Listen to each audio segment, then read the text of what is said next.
Hi guys, Solsti here, and you're in for a treat today. We've got a wicked deck. It's one that I've really found enjoyable at the moment. It's one that does use a couple of legendaries. Actually, uses four, but unfortunately, you don't need probably one, possibly two of them. I'd say aren't important for this deck. Obviously, key thing to note off the start, we've got an Inquisitor, we've got a Mime, we've got a Harlequin, we've got a Summoner, and we've got a Demonologist. The only things that I think are really important in this deck are the Inquisitor, obviously, it's an Inquisitor deck, the Mime, and the Harlequin. And the reason they're so important is because Inquisitors work well in 1s, 4s, or 9s. Now, if you don't own the card, what it states is the fact that it has a attack speed increase, and it has an area of effect on it when you're using it. Now, what you can see here, though, is when you go up to 5, you actually lose that bonus, and so it's not great when you get up to 6, like I've just done it accidentally. What I do have here, though, is I have 3 level 2 Inquisitors already. I've got the level 1 Inquisitor, and I'm really pumping board at the moment. I've had a great start. What you're looking to do is get your 4 Inquisitors out before the first boss.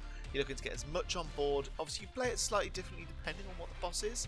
And I have tweaked this deck since, so stick around, look around on my channel. There's going to be a new video coming out shortly that sort of details what I now think is the new best Inquisitor build, but I thought this deck was really fun, and I think it's a really good place to get started. What I would suggest, though, is if you're looking to sort of do a build similar to this, I'd say go for your Inquisitor, and one of the things that I've been using is the Bombardier with it. I've also been trialing out to see how Plague Doctor works, but really the Harlequin and the Mime work so well with the Inquisitor that I wouldn't even suggest changing them. My dream deck would be to take those 3 cards I just mentioned, Inquisitor, Mime, Harlequin, then throw in a Shaman on top, which I don't own, and throwing a Dryad on top, which I don't own either. If you have those 5, I genuinely don't know if there's a better deck currently. You'll notice there as well, so I throw the Inquisitor on top of the other one. Yes, I lose the bonus, but I don't lose the Inquisitor. I've got a level 4 Inquisitor now, and I can just dump some mana and hopefully dig for another Inquisitor to get my attack speed bonus up. You'll see, though, how inefficient Inquisitors are when you only have 3 of them. The attack speed that they've got when there's 4 of them. And a lot of games I only end with 4 Inquisitors, just purely because pushing to 9 is really hard to do. And that's 3/5 of your board taken. You only get 15 tiles, and you've got a little bit to maneuver with if you're taking all those Inquisitors. The reason the Mimes are in there, the reason the Harlequins, as I mentioned, is because if you get a 5th Inquisitor, you want to be getting rid of that thing as soon as possible. You want to make sure your attack speed and your area effect bonus is up as frequently as it can be. You'll notice here that all I'm trying to do is get things that allow me to maneuver out of situations where I accidentally draw the wrong card. I'm also pooling mana, which is really important with Inquisitors. Same thing with Engineers. You want to be pooling mana, because pooling mana allows you then to switch very quickly on the fly. We see here we've caught up a little bit. Sorry about that. I had to do a bit of editing. Unfortunately, I didn't put myself on Do Not Disturb like an idiot, and a couple of messages popped up. But you can see here that all I'm doing is I'm really working on that 9-stack board now. I've got really lucky with my combines. You can see the benefit that those guys get when they get up higher. As I was saying, if I was swapping a couple of things out, Summoner, really not necessary. I was just trying it out. It was a new card at the time. I just wanted to see how it would do. It's okay. I don't think it's going to change the world, especially not in this deck. I think if you were running something like a Shaman Rush deck, yeah, the Summoner's brilliant because it gives you this extra resource every time you're combining. This is not a high combination deck. This is a deck that effectively sits and pulls resources for as long as possible before it has to go off. I only build when it's absolutely necessary. As you can see here, I've got my 9 Inquisitors. I can definitely clear this wave, there's no doubt about it. You can just see the damage coming out. And you can already see at the top that the guy's struggling. Boreas is a great card, but when it's paired with Shaman and Demonologist like this, you need to win early game. You're not going to hold up against an Inquisitor build. like that.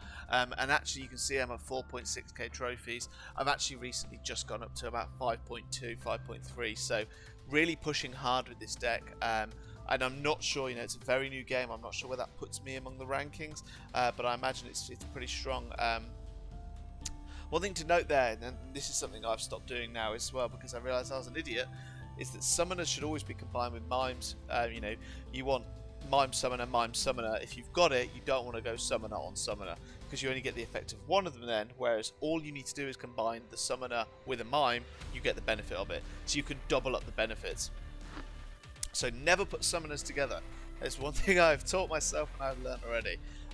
But again, like I said, this deck, it's a little bit like an engineer deck, I would say. However, there is no doubt that this is a less forgiving deck. This deck really does take some piloting, it takes some experience to remember sort of what you're doing, how you're playing this deck. It's really important because hitting that 1 or 4, especially if you're playing against something like a Shaman, you want to be holding resources for as long as possible, because if that Shaman takes out one of your Inquisitors and you're getting pushed on the board, you could be in serious trouble quickly. It's also playing to the boss. There's a lot of situational reads with this deck. I think it's really strong. I definitely think it's top 5. With maybe a couple of changes. I think the Demonologist is definitely the weakest part of the package, although you'll see here that it is putting pressure on, especially when people haven't got combined engineers, etc. There's nothing better than dropping Demonologist combines during a boss, especially if it's against a deck that doesn't fare well with single target bosses. Engineer decks are fairly quite strong, but if it's a Boreas deck later in the game, dropping a couple of Demonologist merges during that period of time could absolutely win you the game. Demonologist merges, like I said, it's a card that I've now taken out in my later versions. However, I thought I'd show you these clips just because I think personally it does add some value. It's quite powerful in some ways. You see here I'm just loading up the board before Bedlam. There's all sort of these niche ways of playing each deck. There are, and unfortunately again for this deck, while it is super powerful at wave clear and boss kills, it does suffer against certain bosses. Those bosses are, Gorgon and Tamer are super easy. Warlock is fairly easy. Bedlam can be a serious problem, and so can Tribunal. And the whole reason Tribunal is an issue is because I don't own Dryad. If I owned Dryad, what I would do here is I would swap out the Demonologist or the Summoner for a Dryad, because the Dryad, very much like what it does with an engineer deck, is it just gives you that certainty of I am getting just a higher level of the card that I want. And when you're playing a deck that is reliant on getting the right card, it's absolutely critical. You can see here I'm sitting on a triangular, Demonologist. That thing's going to do nothing for the rest of the game. It's effectively just dead weight at this point because I can't do anything with it. This deck does not specialise in getting high level.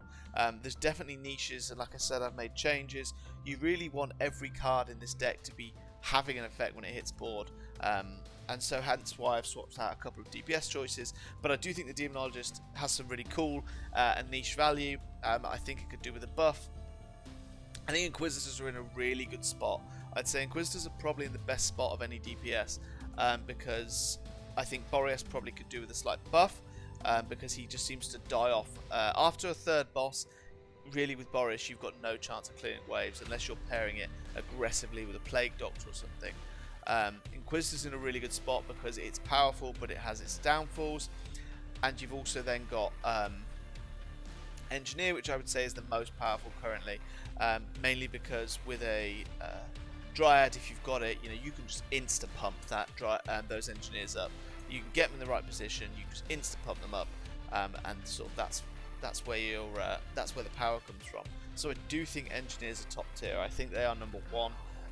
The only problem with an Engineer is obviously positioning, which isn't as easy to resolve as getting the right number of things. However, you can see here, not being linked up, not being able to clear waves as easily as these Inquisitors do, has cost the person above, quite drastically. Where their single target damage is good, what they've lacked is clearing waves. They can't take out the DPS, the health required for that boss.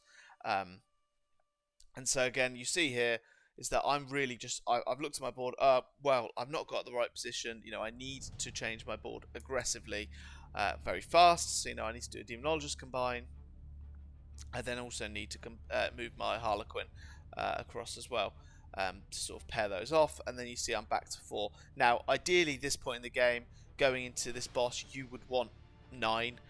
If possible. I think that's a much easier thing to achieve with a Dryad build. You know, like I said, my Demonologist was taking up a huge space on board earlier in the game. It was taking up, you know, a 3-level slot as a Demonologist. That's going to be really hard to pair off. But you see here, sort of hitting a really good stride. I've got a Mime that I can combine with a Summoner, but even as a 4, those Inquisitors are absolutely destroying waves. You know, they struggle a little bit more on the boss, but you can see at the top they're getting hard pressed. All they're getting is vampires. They've got support minions holding up the board, and that's that. As I said, guys, this deck I find really interesting. I hope you do too. If you've got anything you want to leave in the comments, then please let me know, and I'll see you in the next one. Cheers.